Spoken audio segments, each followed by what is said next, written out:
nggih anakku. Untadewa Bratasena Permati lan kembar. Kula wonten dawuh Ibu. Ana apa Babu Kunti? Wonten dawuh Ibu. Wonten dawuh Ibu. Ngenangi rebutan Raja Brana jaman kang kaya mengkene akeh. Kang padha kalimput melu-melu tumindak nista. Padha ora eling lamun urip iku ora mung upaya Raja Brana, nanging uga ngesti marang kamulyan pati ing tembe. Aja niru lekase dulurmu Sata Kurawa ingkang kurang weweka nggih. Kanjeng Ibu, sabda paduka ingkang tansah nuntun lampah putra paduka sedaya satemah tetep jejeg ngandhemi jiwaning kasatriyan Ibu. Syukur mangayu bagya. Eling lelakon kang wis kewuri. Anane aku lan kowe kabeh saiki kedarang-darang ana ing papan Eka Cakra iki. Ora liya nalika diobong ana ing bale gala-gala dening Sata Kurawa, nanging saka panguwasaning dat kang murweng dat aku lan kowe kabeh bisa rahayu niring sambe kala anut lakuning garangan putih ingkang bobol bumi satemah pinanggya kelawan pukulun Bathara Antaboga. Ya dawe pukulun Sang Hyang Anantaboga ingkang paring dawuh lamun to sira kabeh kudu tetep nindakake tapa ngramelire tetulung marang kang butuhake pitulungan sumingkir saka pamrih lan suprih nggih. Ibu ngantos kukut jagat kula tartamtu kula tetep badhe mundi dawuh paduka. Nadyan to wonten salebeting penandang nanging dheping tekad kula sekadang malah menika kinarya lampah brata supados saged andadar jiwa raga tumanjanipun ing benjang supados wening pangesti kula miwah jejeg adeg-adeg kula Ibu. Wah, Babu Kunti, aja kuwatir. Anak-anakmu kabeh iki ora rumangsa keserakat mapan ana ing alas Eka Cakra iki. Malah Babu Kunti dhewe wis nyekseni nadyan to upamane mbok arani Pandhawa ana jroning alam penandang nanging nyatane bisa nulungi kawula Eka Cakra nalika semana. Prabu Baka ingkang kulina mangsa daging ngentekake kawulane dhewe nalika semana tak cubles kuku Pancanaka dadi lan patine. Iya ya syukur mangayu bagya. Lamun to mangkono sira kabeh uga aja padha lali kelawan punakawan. Luwih-luwih Kyai Semar Badranaya nadyan to kae kaya mengkono nanging jimat bisa ngucap pusaka bisa kandha. Dewa ingkang asalira titah-titah ingkang umur dewa. Bratasena Punta Permati lan kowe kembar tetep ning pangestimu anuta panuntune Semar Badranaya. Semar iku pamonging satriya agung. Sing luap-luap ki sapa to? Oh Petruk. Traing wita radya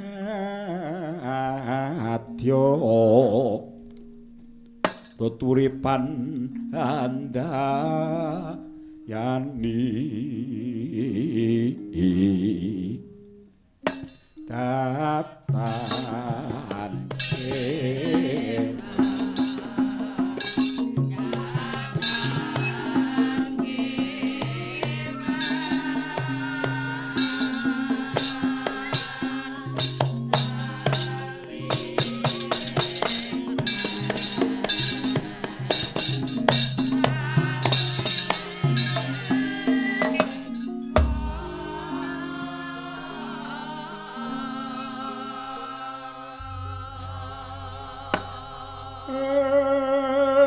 Kula ngaturaken panuwun dene nami kula tasih dipun sebat tegesipun ya wong ngala kaya dingklik diketi-keti nggih tesih wonten ginanipun.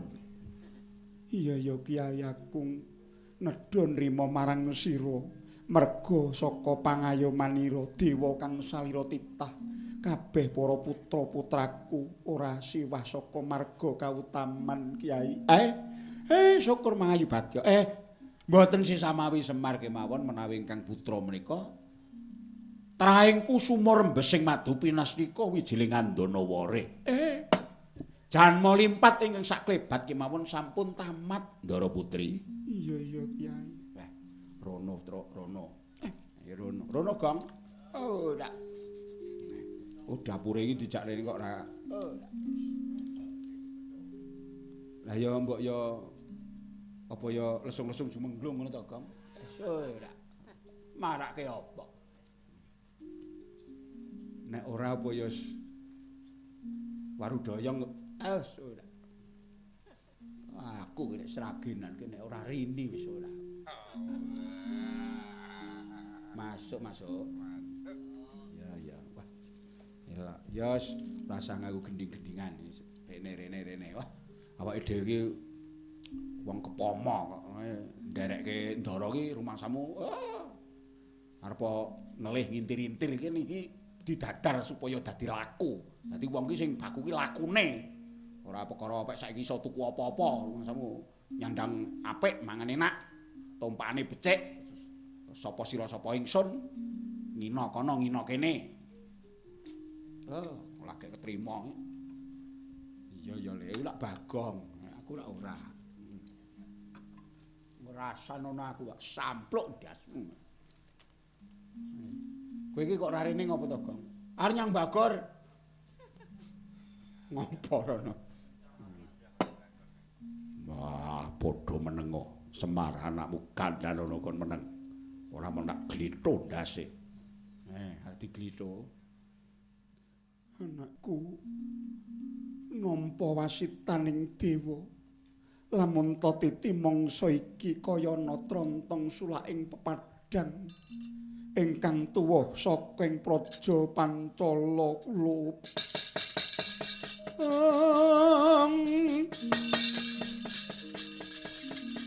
Sarating pandam sumula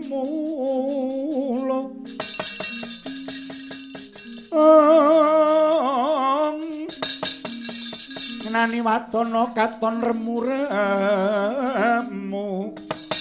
kalingan ngangrengan sang dyah manahen kong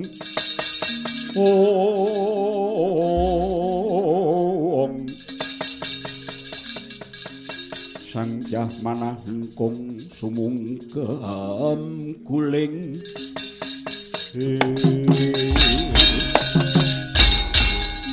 Kanjeng Ibu menawi tetela mekaten menapa biyawara ingkang sampun sumebar ingkang ugi kapirenging talingan kula bilih Satriya Mandira Jajar Raden Gandamana ngawontenaken sayembara perang. Yen to pancen bener kabar sumebar pawarta kang Usrata mau. Aku saiki nyuwun dawuh Babu Kundi. Kanggo ngrambu-ngrambu cethaning pakabaran iki ayo derek napa niku yang lunging kadung melengkung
Bagong tumandang yang tarung Janggitan ngadang dalan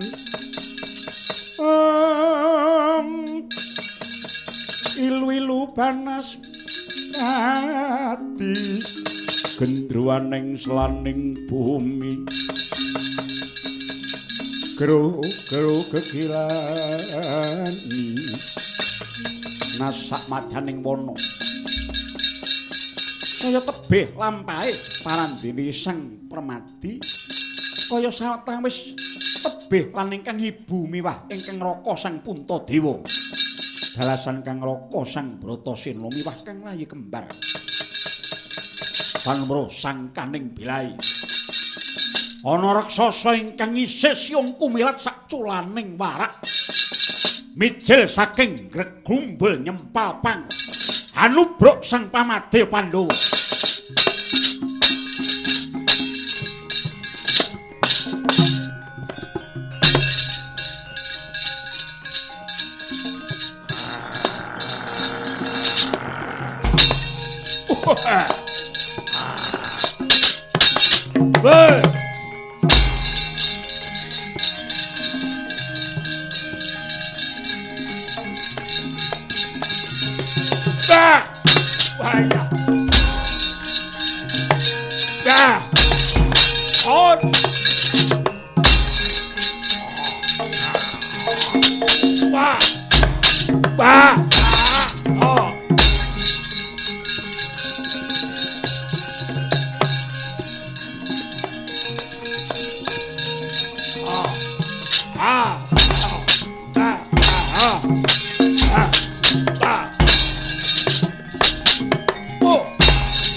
Pandhita karya wangsit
Suswangen ngendi gone nyang kalih kangkung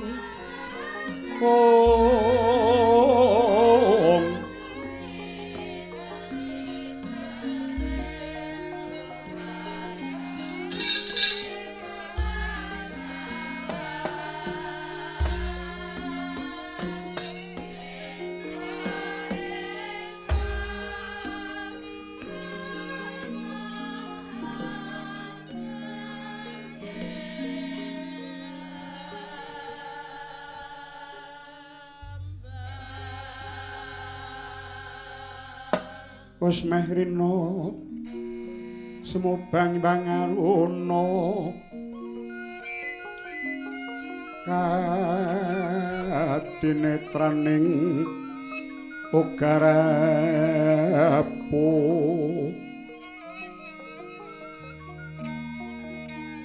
sabdaning kukila ring kanikara kaketer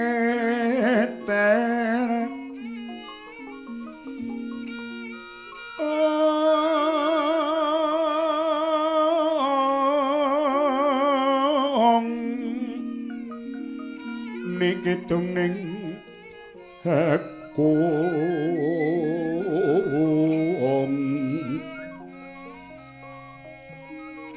luwih sing wini banco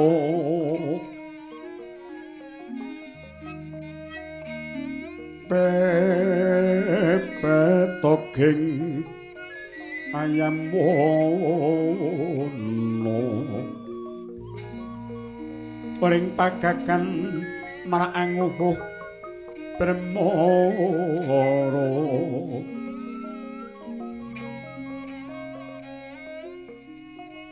para hasyana rum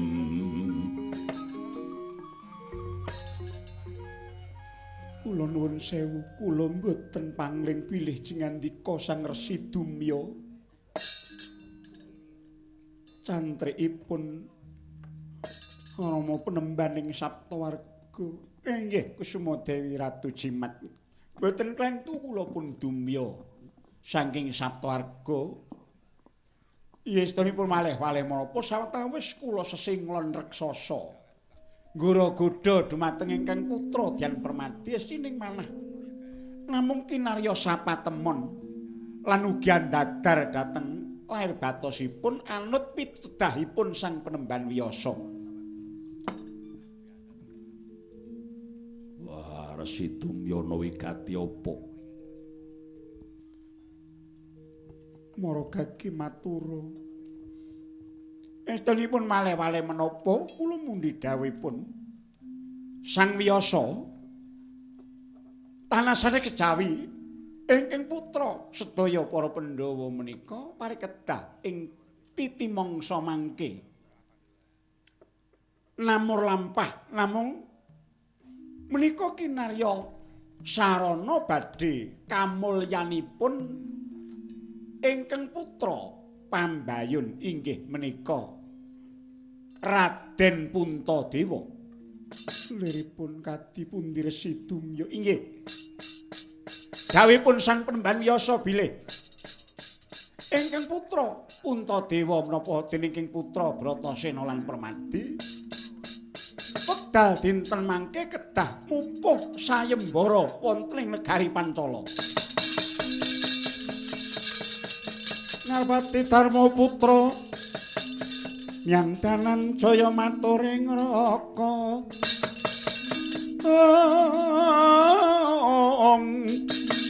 Narendrari murti saha waspa ing madya wasananira katur sadaya.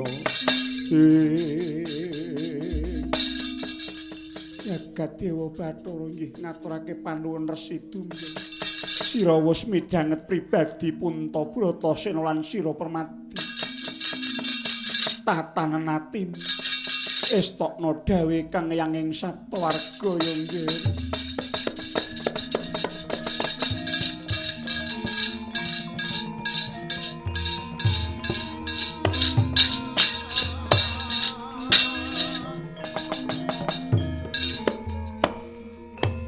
Ananging supados mboten ngawis tingal sawetahipun kedah cara kabrahmanan. Dawuhipun ingkang yang supados Raden Kuntadewa nyandhang kabrahmanan peparapa Resi Kangka Raden Bratasena Resi Jayalaga wondene Raden Permadi Resi Suparta.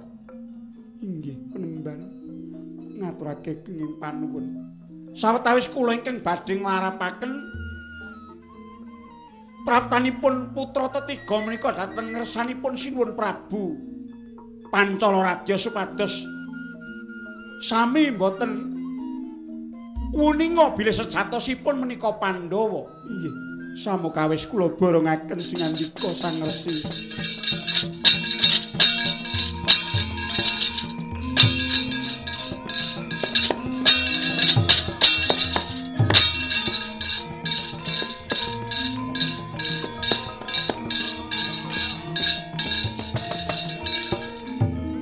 Ibu kula nyuwun tambangi dipangestu. Apa payung puja bratani ibu kula pitaya bilih kula sekadang badhe mangguh. Jaya ibu. Iya. Nganti kawicaksanan sak putuhe kang prayitna lair batin munggir. Muga kang sedya hayu tansah manggi rahayu kula.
Rame gumuruh ingkang oneng kabar gawat sanget cinten kathah para nalendra manca negari pudak setegal ngawu langit simbar manyura siak siem Sukodana kabeh kapracon dan kabuncang dening prahara ingkang tuwa saking pengabarana Sang Arya Gandamana.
Rino bang wetan sumamburat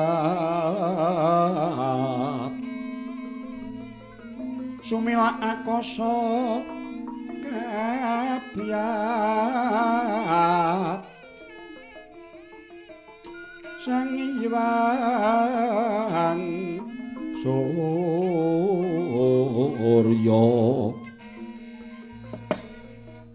suci newus gagadenjang umrakumno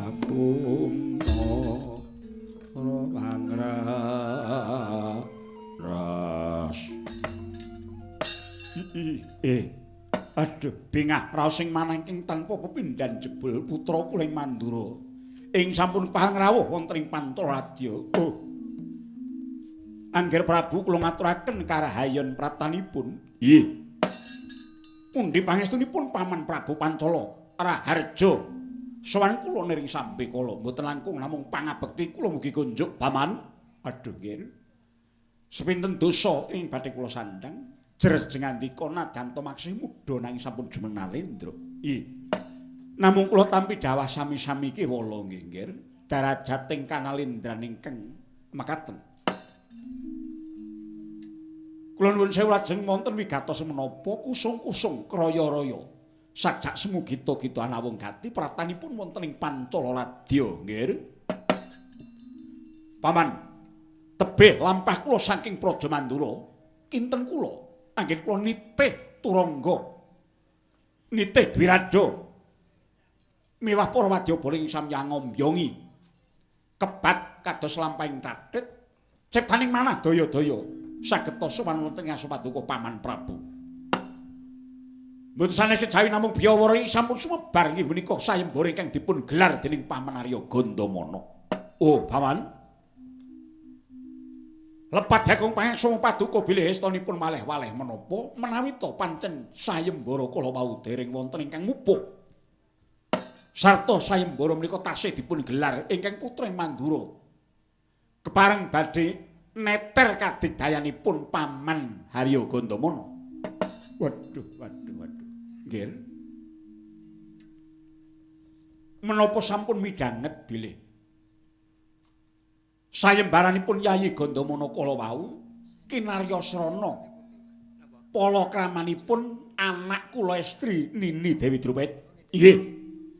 Inggih berkahi semenika ing ngandhatosaken bingahing raos kula awit sedyaning manah saupamita kaiden dening kaparinging dat kang murweng dat kula saged mimpang wonten ing gelanggang tetandhingan.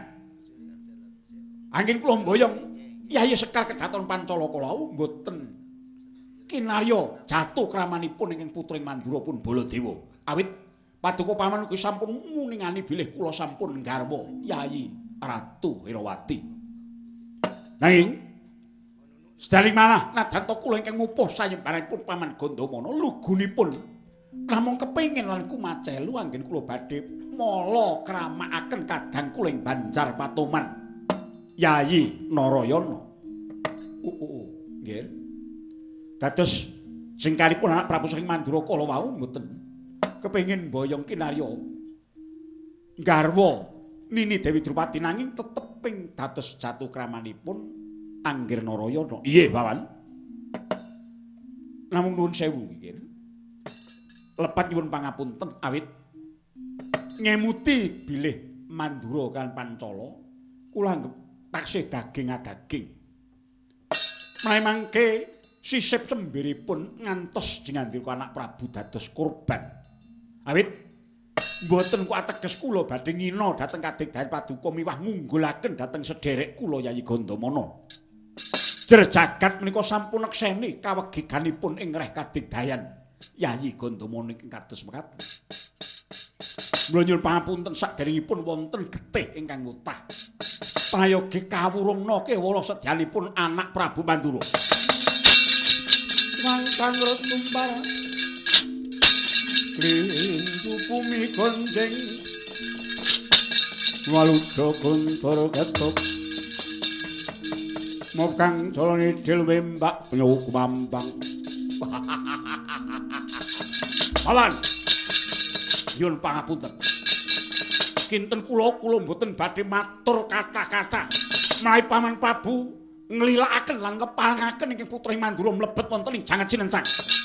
Dinten mangke kula ingkang badhe abenajeng kalian Paman Arya Gandamana. Oh, menawi kula namung mrayogekaken murih widada ing lampah samukawesipun ewadene Ngandika mekaten keparengipun kula namung nyuwun meminta dhateng pangosing dewa mugi-mugi sedaya mboten wonten ingkang dados korban wonten ing glanggang tetandhingan menika nggih kula nyuwun pamit Bawan.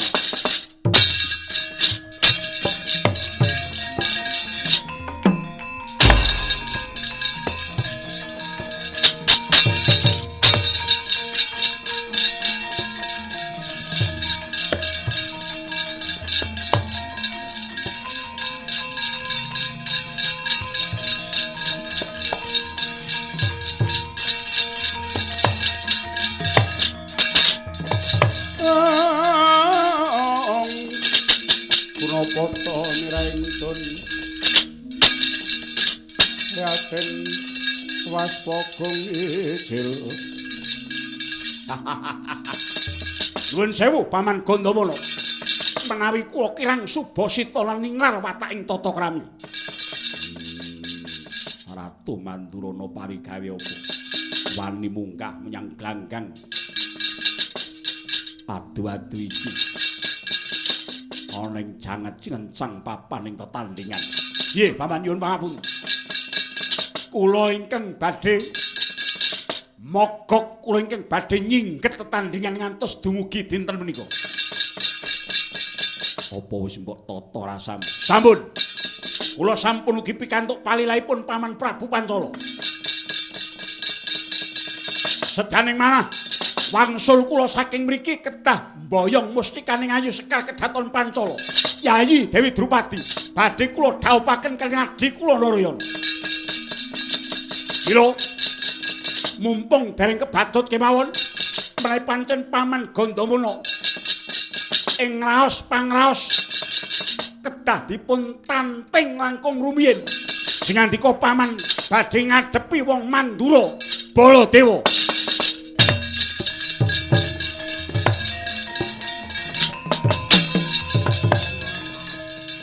Kokrasana kula ora susah sumbar mundak abro ora susah kibir mundak kabur. Ayo diwaca kang dadi bukti lan nyatane. Lega rasane atiku. Joget tak kendhangi Paman Gandamana.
ya bala panjalanya gumulung tata krawa gambak kotat kacan panaka semono silih hungke genti kalindhe urih cornaning lawan parandene waspada Sang Arya Gandamana rinuket keket dening Ratu Mandura Prabu Balarama saksoning mangke mijil daya pangabaran ingkang saking saliranira Sang Arya Gandamana anempuh Ratu Mandura kendang kabuncang angin gedhe kacepit ing watu gilang yekti datan bisa nggawat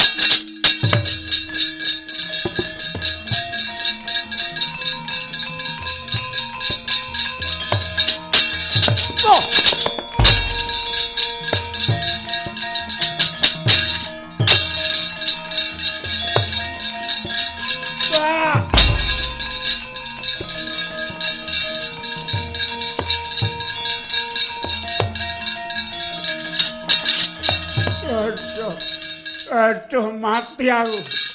Aduh. Mati aku Narayana. Apa nganti ora sida rapi? Narayana aku piye?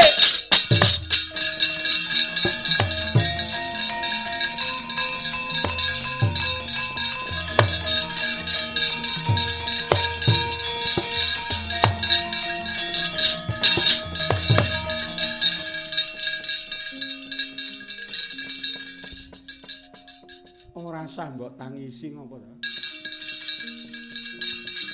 Kakang kowe ya kene. Lara ireng. Narayana kake. Watune iki guangen. Sak menika ngandel menapa mboten? Ha wong kene ora butuh rabi kok dirabekke.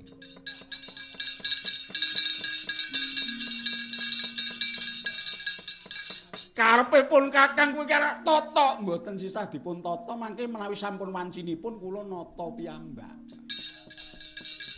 Sampun ta? Mboten namung kula, tiyang estri kemawon menawi dereng rena manahipun dereng lega raosipun arep dipek wong pirang-pirang mboten gelem.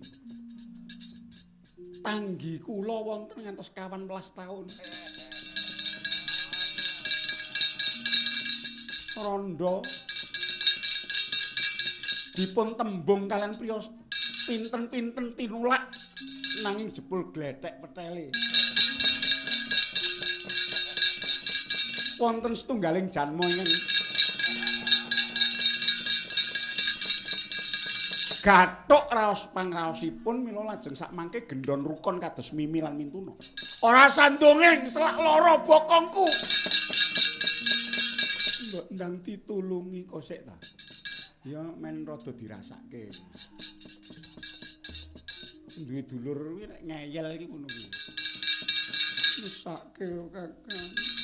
Arep bengak-bengok banter wong ketoke ora betah lara. Narayana kake. Kula purun nyingkiraken sela menika nanging Koko Prabu kedah janji. Janji piye? Sasampunipun wal saking sela menika kedah kundur dhateng Mandura. Nyang Mandura. Inggih. Ayo bali nyang Matura. Dos pundi menawi kersa sakmangke sela badhe kula tebak mawi tangan kula. Yo. Mboten nuwun sewu. Mboten ngiyas Koko Prabu nanging paduka mboten badhe mimpeng kalian Paman Gandamana. Ora cerewet.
Iki sapa iki? Ana pendhita tuwa lan pendhita nom-noman cacah telu sing loro bagus, ingkang siji gedhe dhuwur. Nggih menawi ndangu kula Resi Dumya menika anak-anak kula. Brahmana muda naminipun Resi Kangka, Resi Parta lan Resi Jayalaga. Yen pangapunten keparenga kula badhe matur jengandika menika aku Patih Drashtaketu. Patih Praja Pancala. Oh, mekaten. Iya, ana apa? Kula nuwun sewu.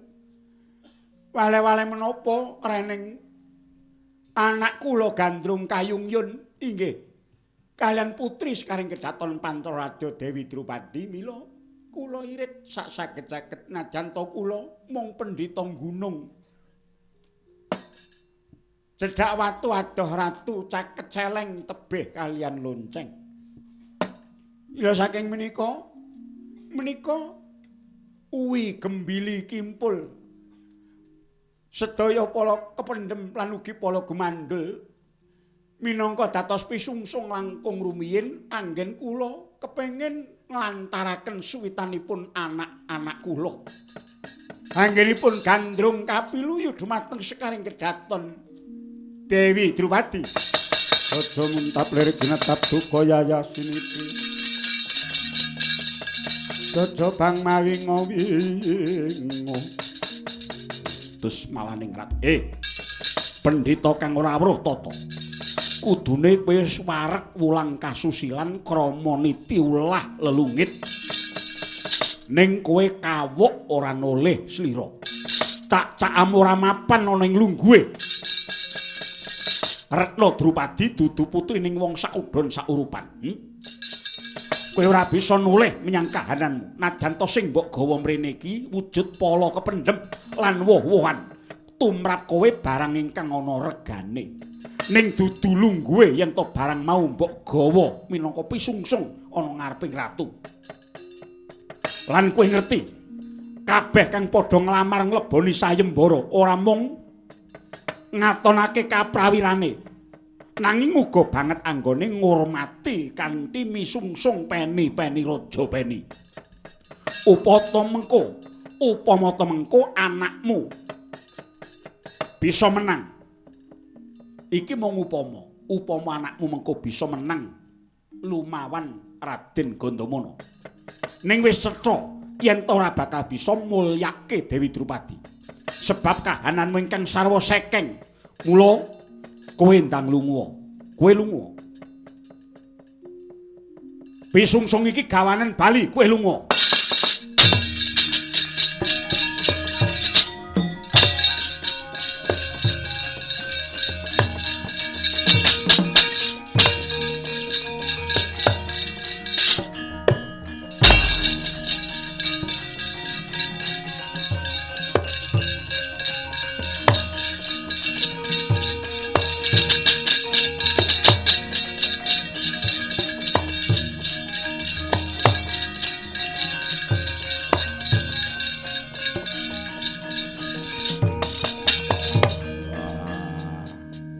Drashtaketu, kula wonten dawuh Raden Gandamana. Ucapmu kladuk. Kesurung rasa ora seneng dupeh Resi Dumya iki mau kekurangan ning reh kadonyan. Ngerti yo? Sayembara iki tak gelar kanthi biyawara sapa wae. Ora pilih pangkat, derajat, kelungguhan lan kesugihane. Waton wani mlebu blabar kawat janget cinencang yekti bakal tak ladeni. Kabeh titah ingkang maha agung kuwi pinaringan bobot derajat kamanungsan kang padha. Aja meneh kenggonan getih daging balung wujud menungsa, kanggonan nyawa suket grinting ana pinggir dalan. Sing wis arep mati diidak-idak wong liwat. Sing gawe urip ora negakake nyatane wanci bangun esuk ditetesi bun. Kinarya dalan panguripane. Aduh, pangapunten Raden.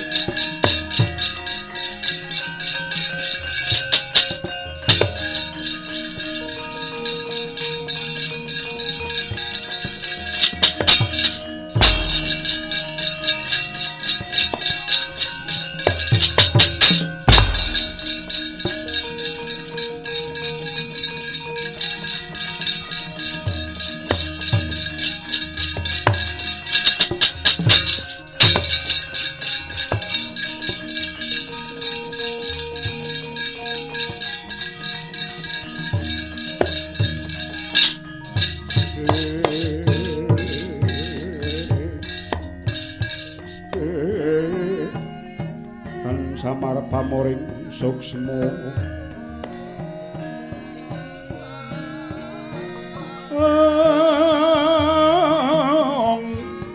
sinuksmaya pinah ing asepi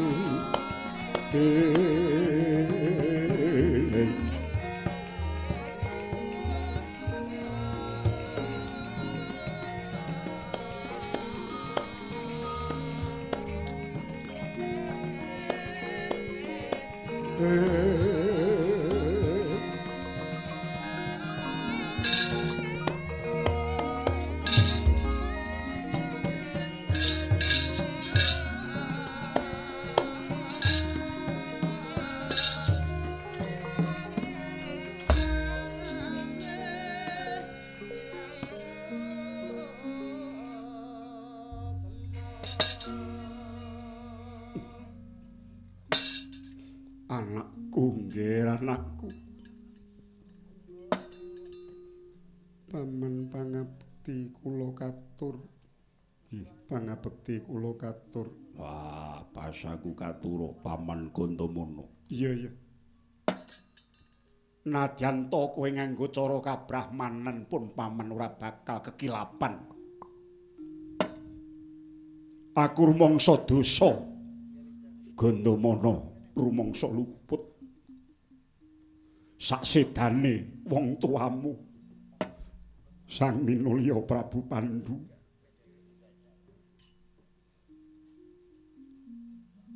kowe kabeh nganti urip klambrangan ana ing alas merga saka diarah patimu dening Kurawa aku ora bisa asung pitulungan merga pun paman wis bali menyang Pancala mula kang gedhe pangapuramu ya nggih mboten dados sebab menapa paman jer samukawis sampun tinata dening kaparinging kawasa wah ora dadi apa lelakon kang tak sandhang kabeh dadi pendadaring kajiwanku iya nanging kena ngopo kowe kabeh ngleboni sayembara iki kosek setemene aku gumun menyang pawarta sing tak tampa dening paman Gandamana ngedekake sayembara perang tumrap Pandhawa dudu perkara kukupane yen menang dhaup karo Drupadi dudu kuwi nanging kang tak waca tumindake paman Gandamana bakal ngregeti lan nglepeti letuh menyang swarga wong tuaku bapakku Pandhu Dewanata piwulang-piwulange bapakku bab kadigdayan guna kaprawiran kasantikan kanuragan kabeh mung mbok gunakake kanggo sesungaran ngungalake dodho sapa sira sapa ingsun kowe pamer kekendelan ana ngarepe wong akeh paman Gandamana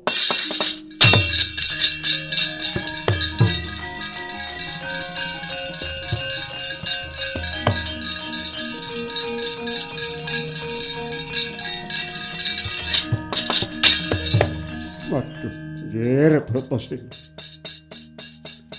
sengak gunemu ngerti ya nggih akeh cacahing sayembara nanging tumrap Gandamana nggonku ngedol karosanku nganggo petungku ora bisa disumurupi dening wong sapa wae kejaba mung aku dhewe wah yen ngono sing tak sawang mung kanyatane sing tak sawang mung gelare saiki nggonmu arep ngomah-omahke ponakmu Drupadi mbok lambari nganggo memungsuhan dolanan nyawane wong pirang-pirang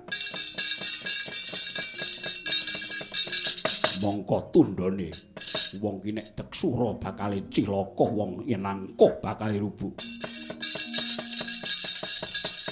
tuladhane ora kurang jaman lakon sing wis-wis kang padha nggelar sayembara perang tundhone kepiye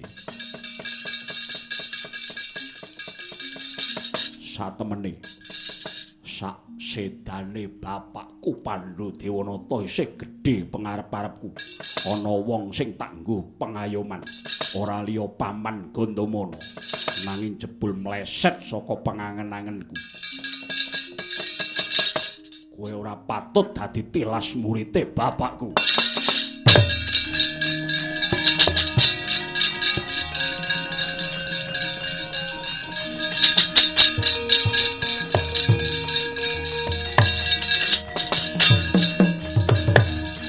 Dewangkara kingken ler manguswa kang layon danyo ilang memanise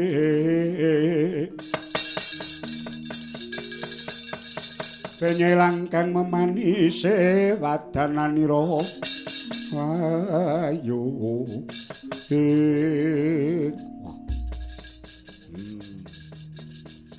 kowe bocah bisa mbrongot atine wong gerang. Kowe mung bisa guneman nanging durung pana marang paning tekad jejering prawira negara ingkang dijagake kekuatane kanggo ngayomi wutah-geti. Gage yen pancen wani seblakno dadamu, daplangno tanganmu, junjungan sikil. Sapa wae sing wani midak blabar kawat, cetha yen to wong lanang sing wis wani mati. Wah. Dulurku semene iki sing makili aku kake mapano kang sejati.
Gandamana malesa.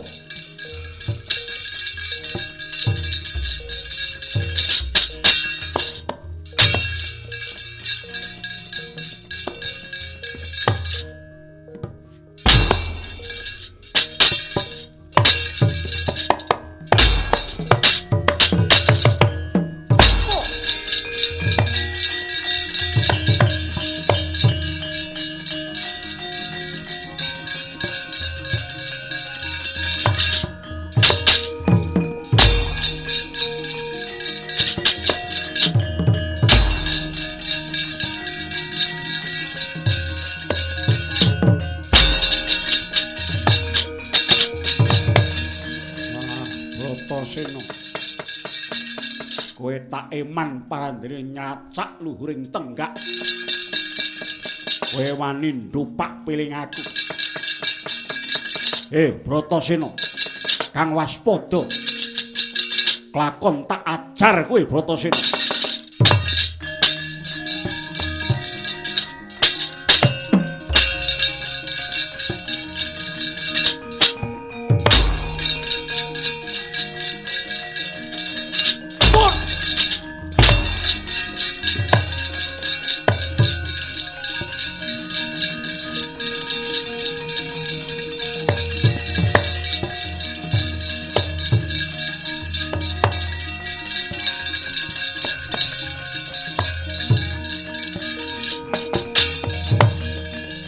Sriwusnya kinetok karo sang kekalihira. Nadyan to kalangkung kasektene nanging labetku mrangsanging rasa. Sriwusnya handhupak pilinganing Sang Arya Gandamana. Tuwuh kekuatane Arya Gandamana dadi 1000 gajah. Anenggih Kang Aji Bandung Bandawasa. Bandung Bandawasa ajine satriya Mandira Jajar. Netran Dek otot ngarencang asta den kepel piniting Harya Bratasena tinekem gulune datan bisa obah. Ayo kangge sambato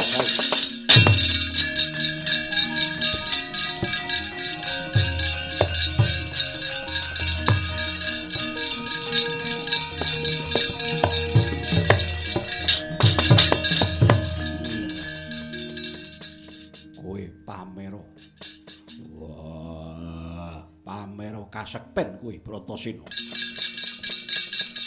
Endi buktine? Endi kaprawiranmu gegeden gluduk kurang udan? Gedemu gedhe gapuk tanpa isi, ngendelke wujud. Kowe tanpa duwe daya luwih kandel jabamu nanging jebul tipis jeroamu. Wah. Yen pancen kowe wong perwira, ayo gage obao. Obao tak enteni kowe Bratasena.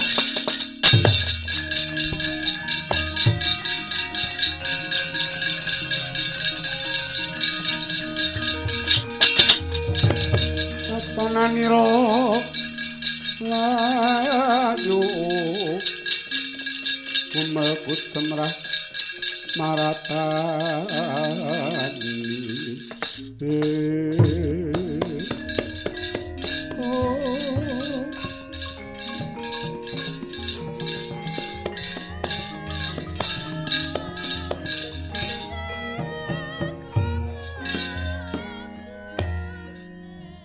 Adikku, tetepno pangestimu yen si Adi mati pun kakang belani Paman Gandamana sampun ketanggelan pejahipun Adi kula.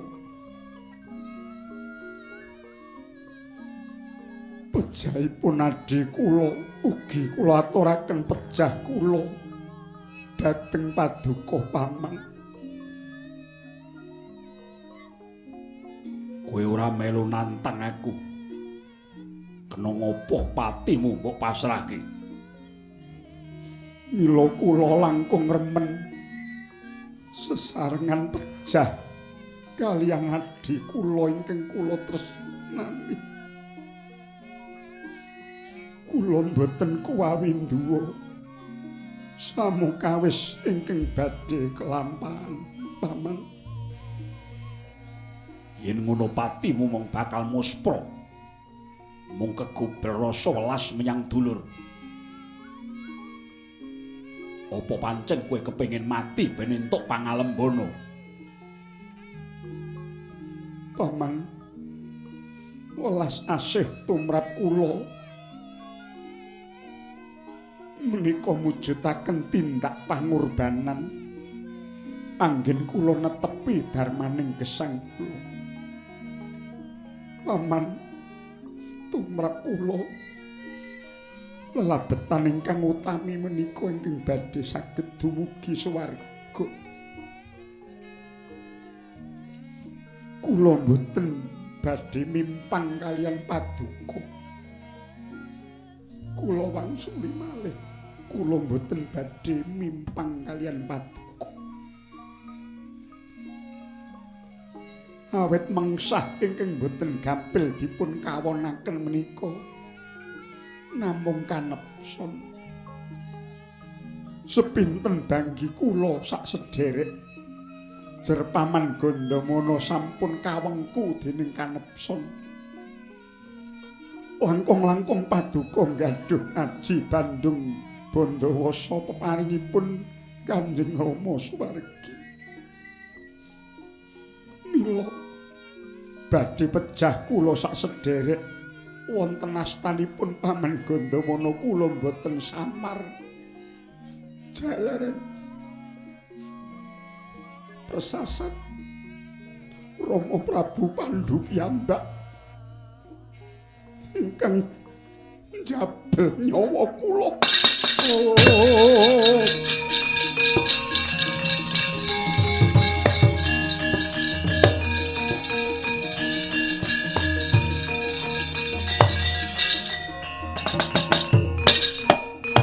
Mubeng panone Harya Gandamana. Kemruwung kapireng ing talingane ature Sang Puntadewa. Rinaos tan perbeda kaya sabdane Sang Guru sejati nenggih Pandhu Dewanata. Saya sanget mas paosake pasuryaning para putra geter sarirane. Tumrataping ati kendha pamicinge. Danenget Purwadok Sinasta nyandak bangkekane Sang Puntadewa.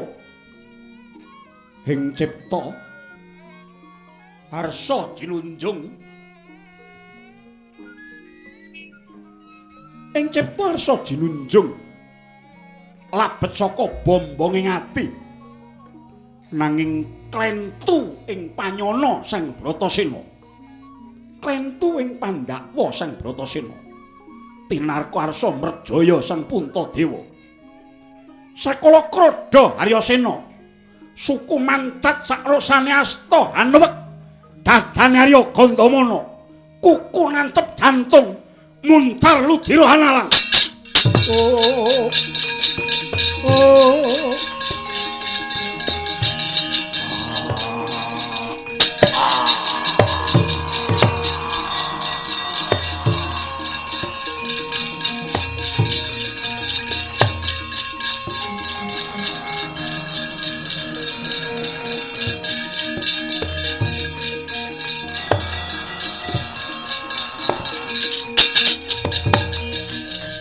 Aman.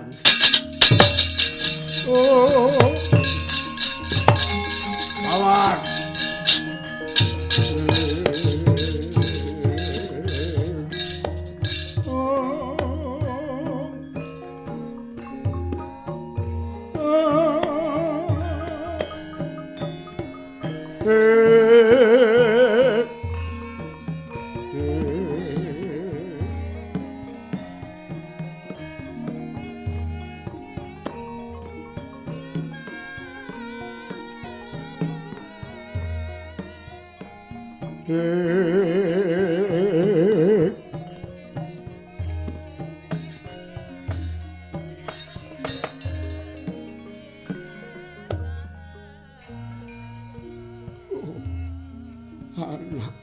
Anak-anakku, kowe kang tak tresnani, ya iki sing tak arep-arep wujud setya lan sembahku menyang luhuring kautaman pamundiku menyang swarga kang minulya. Prabu Pandhu nggonku netepi dharma lan suwita wiwit kuncung nganti gelung. Paman apuranen aku, paman kula nyuwun pangapunten. Paman menawi paduka mboten kepareng ngapunten dhateng Permadi. Kula trimah nderek paduka paman.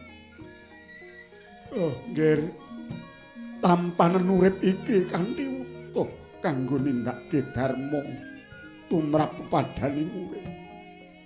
Liwat jejibahan lan dalane dhewe-dhewe. Sejatine satriya linuwih kang tak enteni ya mung sira. Drupadi tak pasrahake marang Puntadewa. Tresnanana lahir batin pun paman mus ora saguh tumitah. Mung welingku tindakna kautaman saakeh-akeh lan tetep ana jiwa kasatriyan. Aduh. Oh.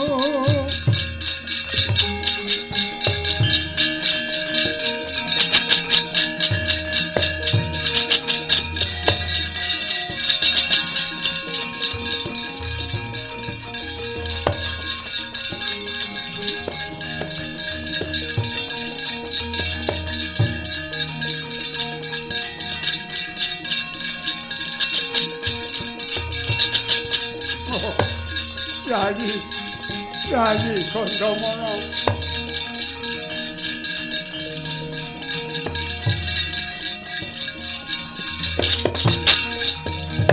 Matananira ayu gumelku cemrah maratani.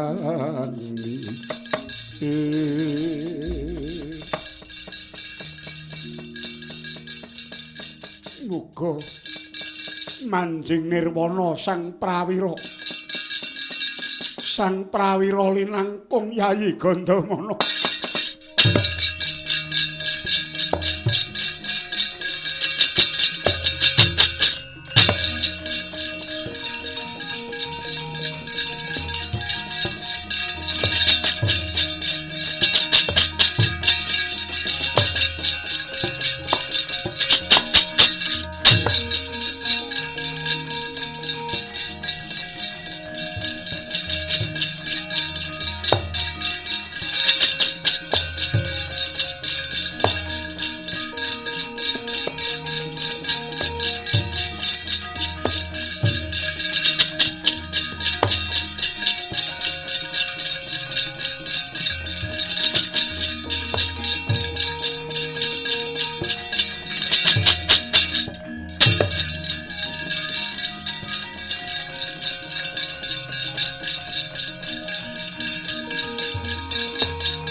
Hyang Agung sampun ngandhapaken trontong-trontong sulaking pepadang. Kula nuwun sewu Sang Ratu Jimat Beja Kemayangan. Jebul Jawata ingkang akarya margi. Ingkang akarya margi sedaya ingkang kelampahan menika. Ya Prabu Sucitra semono uga aku nedha nrimo tine anak-anakku. Lan nyuwunake pangapura anjalari sedane Gandamana. Nggih, boten dados menapa. Jer sedaya kala wau mbok menawi dados margi kasuwarganipun Yayi Gandamana. Rene nyatanipun sampun dipun ninggahaken wonten ing Pancaka. Samangke kantun nglestantunaken lan mujudaken menapa ingkang dados gegayuhanipun Yayi Mandira Jajar inggih menika Drupadi ingkang dipun pasrahaken dhateng Angger Puntadewa. Angger Puntadewa kula wonten dawuh Paman Prabu.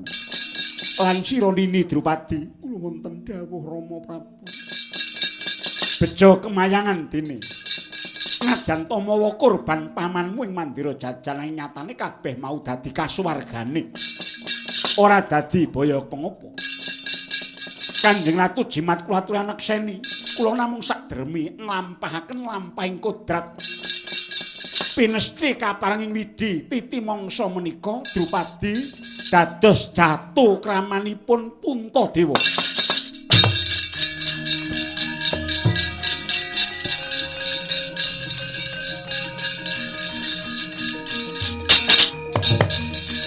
Dangulan kekencaran padanging pur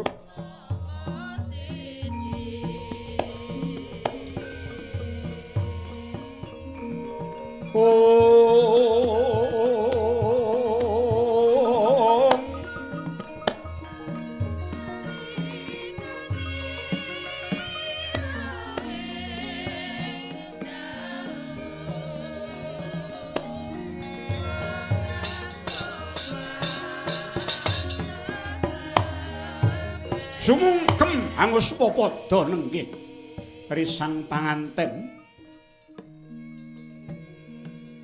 miwah ingkang Ibu Dewi Kunthi ugi sinungkeman ing gegana ana kumrasak nanging dudu swaraning udan sinemeni tegese udan kang mawa lesus kacetha para hapsara miwah hapsari samu anawuraken wewangi kinarya anggur mati dhateng Dhaupira Sang Puntadewa.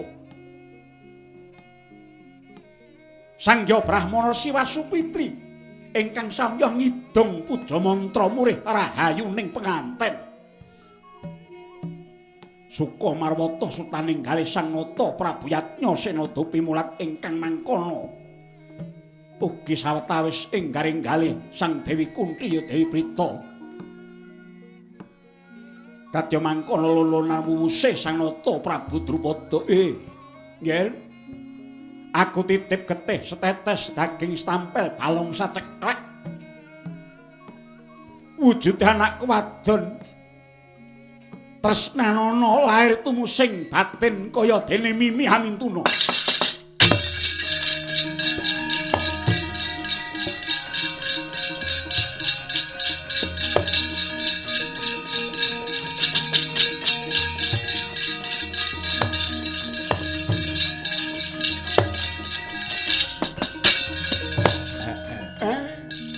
Mendung kang ngawengi wonten ing kitha Pancala sampun sumilak sumingkir tebih.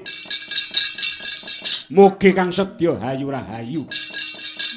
Sawetawis lampan menika namung kinarya patuladan ingkang awon binucal ingkang sae. Kinarya pepayung laksitaning lampah mugi Pandhawa tetep manggih jaya netepi darmaning kasatriyanipun.